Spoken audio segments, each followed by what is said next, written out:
भगवान की कृपा अगर रहे तो छोटा सा बालक भी भगवान को प्राप्त कर सकता है। भगवान को प्राप्त करने के लिए कोई बहुत बड़ी अवस्था व्यवस्था नहीं चाहिए। छोटे से अबोध बालक भी भगवान को प्राप्त कर सकते हैं। इसके लिए मैं तुमको एक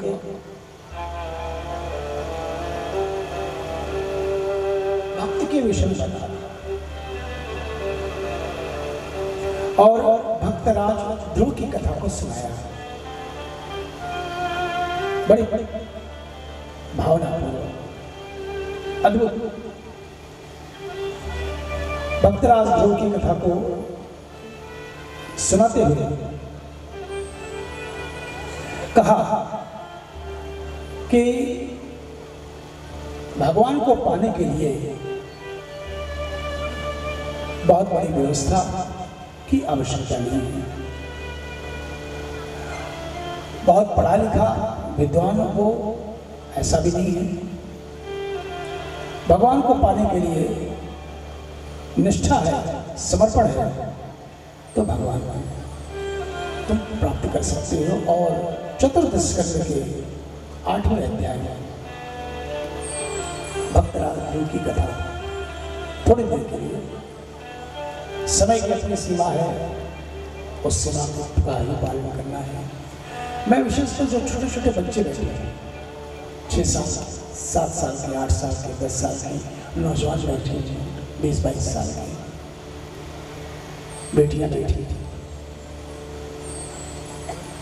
वो ध्यान से सुन।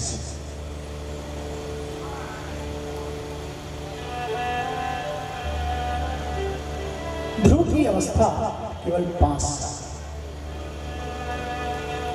अथातः कीर्ते वंशम्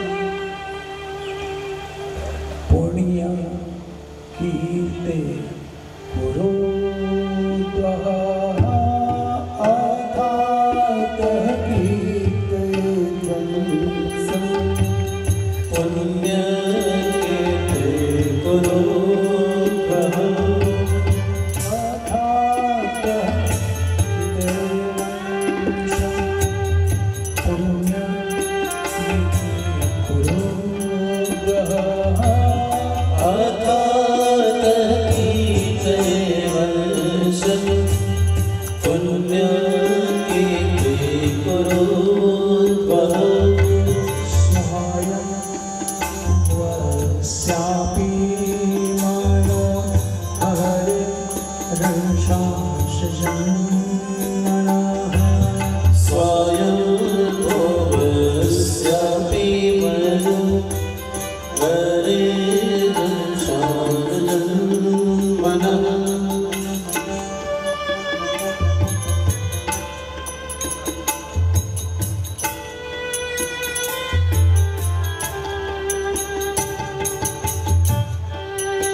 के 2 पुत्र थे, प्रियव्रत और उत्तानपाद। ध्यान से सुनो, प्रियव्रत की कथा को बाद में बताएंगे। उत्तानपाद बड़े प्रतापी राजा थे। उनकी 2 रानियां थी, सुनीति और सुरुचि।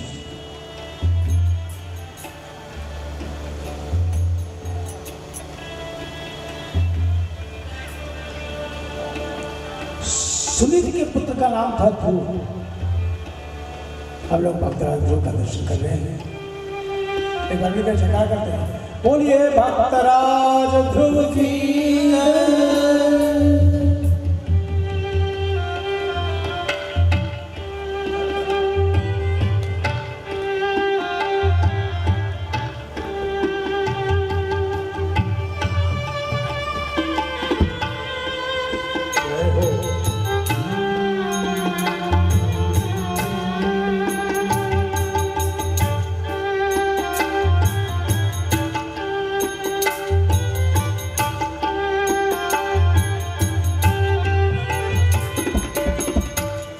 रानी का बेटा था ध्रुव, सुनीति का, और छोटी रानी का बेटा सूरज का पुत्र था उत्तम।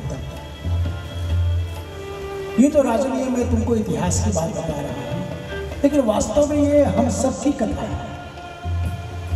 जीव ये उत्तानपाद है। उत्तानपाद माने जिसके पैर पहले ऊपर हो और सिर नीचे हो, वो कौन है? उत्तानपाद। हमारे विद्वान बैठे हैं, मेरी ऋषि माताएं बैठे हैं। जीव जब माँ के गर्भ में रहता है तो सबकी ऐसी दशा होती है, पैर ऊपर रहते हैं, सिर नीचे। और इस जीवन रूपी उत्तानपाद की दो पत्नियां होती हैं, सुनीति और सुरसुरी। सुनीति जो अच्छी नीति को कहेगा, झूठ मत बोलो, भगवान को मानो। आज मेरे कोई परिवार आया, उसने कहा, एक शादी का आया, मेरे पति धर्म के मार्ग में नहीं आ पा रहे हैं। मैंने कहा तुम्हें पहली बार ये बात तुमने मुझसे कह दिया, अब आगे मत कहना। मैं तुम्हारे पति की कोई निंदा सुन नहीं सकता, तुम प्रयास करते हो, एक ना एक दिन सत्य की ओर कदम उनके मुड़ेंगे ही मुड़ेंगे, ऐसा कोई। और मेरे भाई बहन, आपको मैं अपने अनुभव की बात बता रहा हूँ, अब तक के जीवन में कहाँ जाने का अवसर, हर जगह मिलता है जाने का अवसर। आज तक मैंने एक भी नास्तिक को नहीं देखा, जो आया फिर तो वो जुड़ जाता, धारा बदल जाती है। जब तक भटकता रहे चैत्य की तरह, लेकिन आना तो यही बने। तो जब आता है तो ऐसा जुड़ता है कि गलत ना कर ही वाल्मीकि मिल जाता है।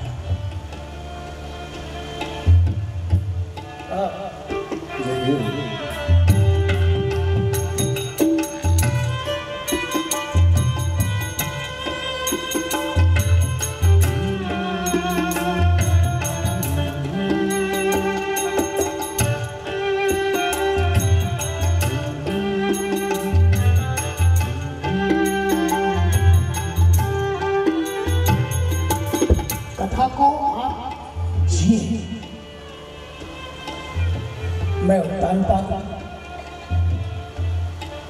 मेरी दो पत्नियां सुनीति और सुरसुरी। सुनीति जो अच्छी नीति को कहे, भगवान की भक्ति करो, क्योंकि पत्नी ही पति को धर्म और मोक्ष के मार्ग को ले जा सकती है। आपकी बहुत बड़ी जिम्मेदारी है, आप घर को संभालती हैं, वैसे अपने जीवन को भी संभालती हैं। आपकी जिम्मेदारी है पति के जीवन को भी संभालना, बाहर से और भीतर से सहारा।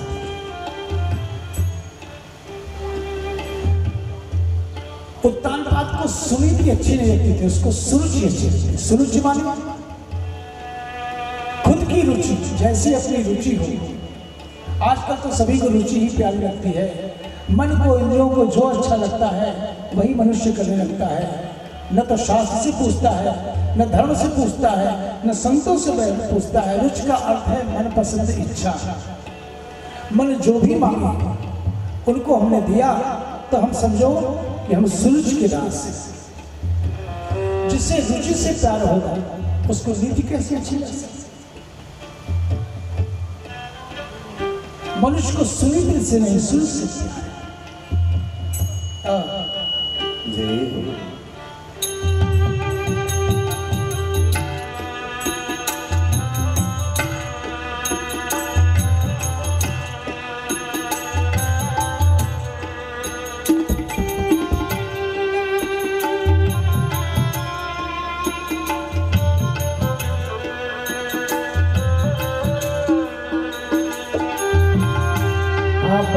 मेरे भाई बहन,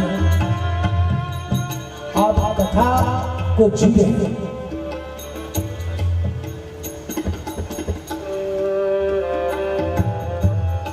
रूप को हम देखें, ध्रुव जी की याद आ रही है।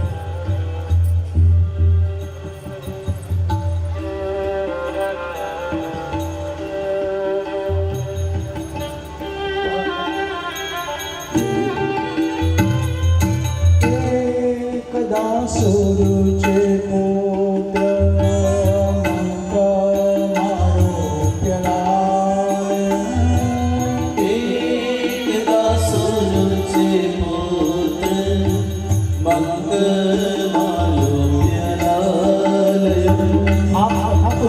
कैसे भक्त ध्रुव जी का पावन चरित्र है। ध्रुव जी के प्रतिरूप का दर्शन करें भाव से। परसों भगवान का जन्मोत्सव है। जितनी माताएं हैं, आपकी जिम्मेदारी है कि इस प्रांगण को खूब अच्छी तरह से सजा के भगवान पधारेंगे। आप अपने घर को तो सजाती हैं, जहां घर यहाँ भगवान पधारेंगे, यहाँ सजाइए। मैं तो नहीं जानता, लेकिन भगवान तो आपको देखेंगे। ये कथा में जीना, भक्ति सीखी। एक बार छोटी रानी के पुत्र उत्तम को राजा गोद में बिठा करके दुलार प्यार कर रहे थे। बड़ी रानी का बेटा ध्रुव आता है, उसने अपने पिता की गोद में बैठना चाहा, लेकिन छोटी रानी ने हाथ खींच दिया।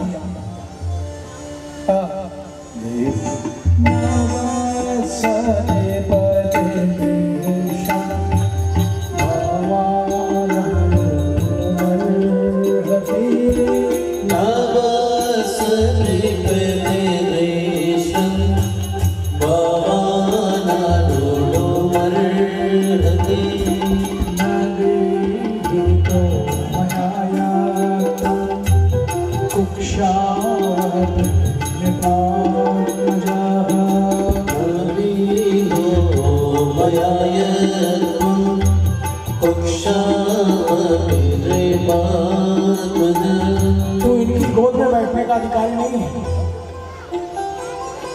क्योंकि तेरी मां सुनीति कहने को रानी है, रानी तो मैं हूं, वो तो दासी के समान है। ध्रुव को बड़ा बुरा लगा। मां, अगर इनकी गोद में बैठना है तो मुझे क्या करना होगा?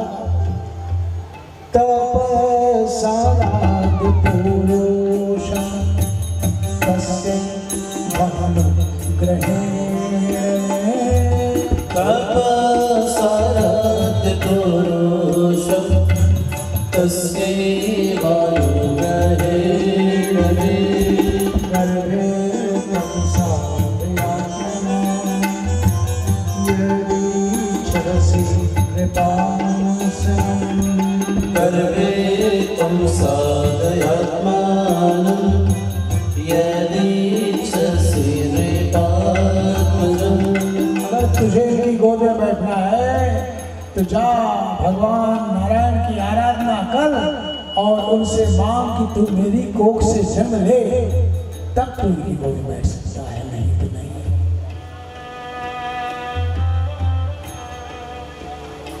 ध्रुव को बड़ा दुख हुआ, वो रोते हुए चलते आते हैं। सुखदेव जी ने वर्णन किया कि सूर्य ने ताना दिया कि तेरी मां रानी नहीं है, रानी तो मैं हूं, तेरी मां तो दासी है। तो वन में जाकर के तप करो, भगवान की आराधना करके मेरी कोख से जन्म पाने की मांग करो। मेरे भाई बहन, भगवान जब प्रसन्न होते हैं तो फिर तेरे घर में जन्म लेने को क्यों मांगना चाहिए? किंतु सूर्य मूर्ख ऐसा बोल रहे थे। ध्रुव को आशा थी कि पिताजी कुछ पल के लिए गोद में बिठाएंगे, लेकिन सूरज के अपमान से रोता हुआ अपनी मां सुनीति के पास लेकर आता है। सुनीति ने पूछा क्यों ऐसा हो रहा है, क्यों रो रहा है, लेकिन बालक कुछ नहीं बोल रहा, क्योंकि बालक संस्कारी है। ध्रुव ने सोचा कि अगर मैं सारी बात कहूंगा तो मेरी छोटी मां की निंदा का पाप लगेगा, जो कुछ भी हो मुझे निंदा नहीं करेगा। बालक में संस्कार का, बालक में तभी संस्कार मिलेगा जब बालक सत्संग में बैठेगा और भगवान की भक्ति की शुरुआत करेगा। बड़े बड़े घराने के बच्चे, मेरे भाई बहन 4-4 साल 5-5 साल के बच्चे को कोई मंत्र मैंने पकड़ा दिया, वो जब करते हमेशा बचपन से बालपन से ही संवारना पड़ता है। उद्योगपति बनाना है,